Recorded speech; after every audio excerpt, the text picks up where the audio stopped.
Ahsoka Episode 8 just caps off another painfully dull and mediocre Star Wars project. This season finale tries to introduce a lot of new elements and tries to give us a satisfying conclusion, but really just ends up failing in almost every regard. Just like every other episode so far, Episode 8 is just riddled with stupidity. And this has all turned out to be just one giant dumpster fire of a season.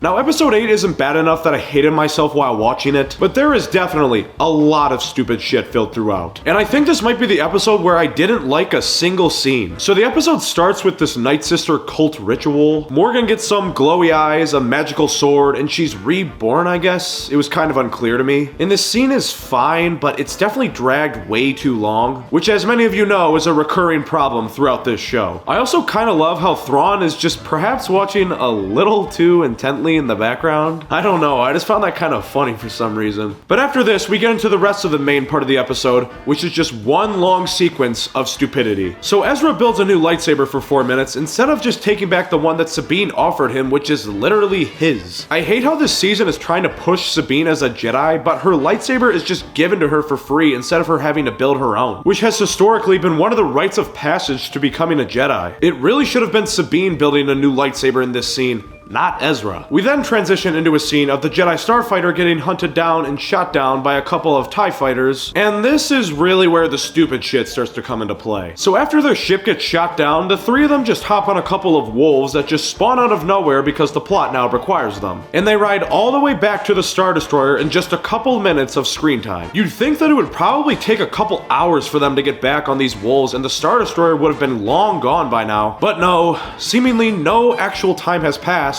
because we need the plot to happen. So when they arrive at the Star Destroyer and the castle, Ahsoka's genius plan of attack is, well, let's try the front door. Okay? I guess I can't be that mad because that does seem like a very Anakin style of plan. But I think the thing that made me feel like this was so dumb was the weaponry and resources that they currently have does not make this a very smart plan. It's not like you have a couple starfighters to work with. No. You have a couple space dogs. It would have made a lot more sense for them to try and sneak their way in some fashion, but who am I kidding? They have level 100 plot armor. They'll probably just cruise right in. And what happens next is they cruise right in. So as they're approaching the door, they ride right under the Star Destroyer and are immediately met with a hellfire of laser bombardment. And of course, they somehow make it through. I probably wouldn't have had a big problem with this if they were still in the Jedi Starfighter, because small fighters like that are able to avoid the laser fire of Star Destroyers all the time, but they're not on a super fast lightweight ship.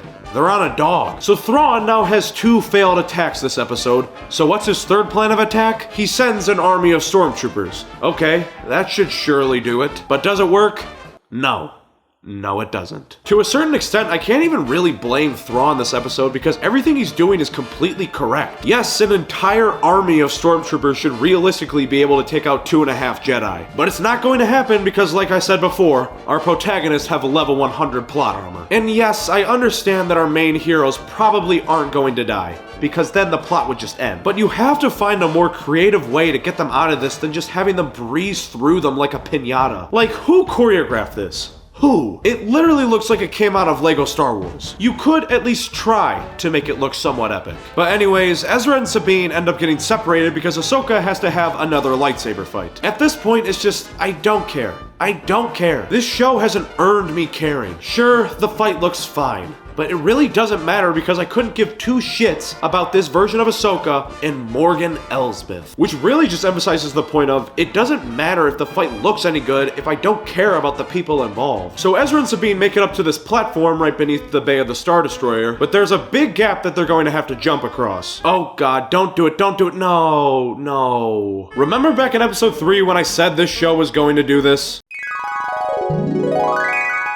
I would bet a lot of money that by the end of this show, Sabine will have full telekinetic abilities. Just you wait. Well, Night Swan of the past, it happened. You were right. Sabine has magically pulled some extremely proficient telekinetic abilities out of her ass. I'm sorry for any of the hardcore Rebels fans out there, but I just fucking hate Sabine. She is just such a bad character. We then get some more of Sabine and Ahsoka fighting these stormtroopers, or night troopers. It's just more of the same, but this time instead of the stormtroopers acting like scarecrows that can't move, they've turned into drunk college girls walking home from the bar. And then this episode ends with only Ezra being able to make it on the Star Destroyer. Sabine and Ahsoka get left behind, and then Thrawn drops this "I win" line in a very smug sort of attitude, and this was the point where I started busting out laughing. This guy barely escaped a couple of Jedi on a dog. After about 7 failed attacks across the past 2 episodes, having access to a Star Destroyer, an army of night troopers, a handful of TIE fighters, 2 rogue Dark Jedi, and 4 Nightsisters. And having all of those resources, the legendary Grand Admiral Thrawn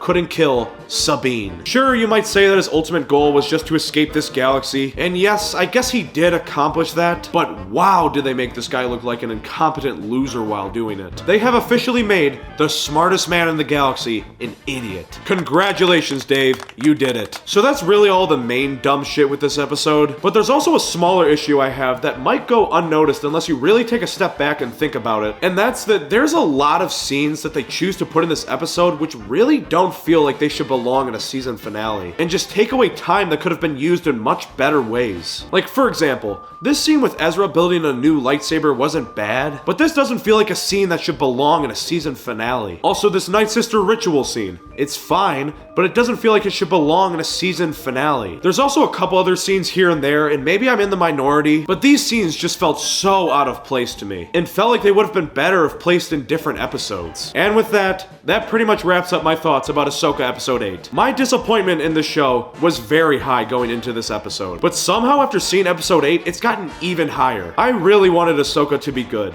I want Star Wars to be good. But I'm not gonna be like all of these Disney Star Wars shills out there and just say that everything they give us is great and incredible, because it isn't. This show is riddled with bad writing, bad characters and character development, and it's overall just bad Star Wars. We the fans deserve better. For the amount of time and energy we put into this universe, we shouldn't just accept everything that we're given. We have to hold people creating Star Wars to an extremely high bar for creating good stories because it's their job. And for me at least, I'm gonna continue to call it the bullshit when I see it, because I am sick and tired of Star Wars being shit.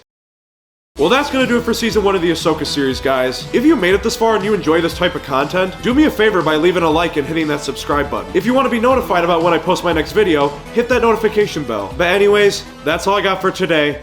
I'll see you next time.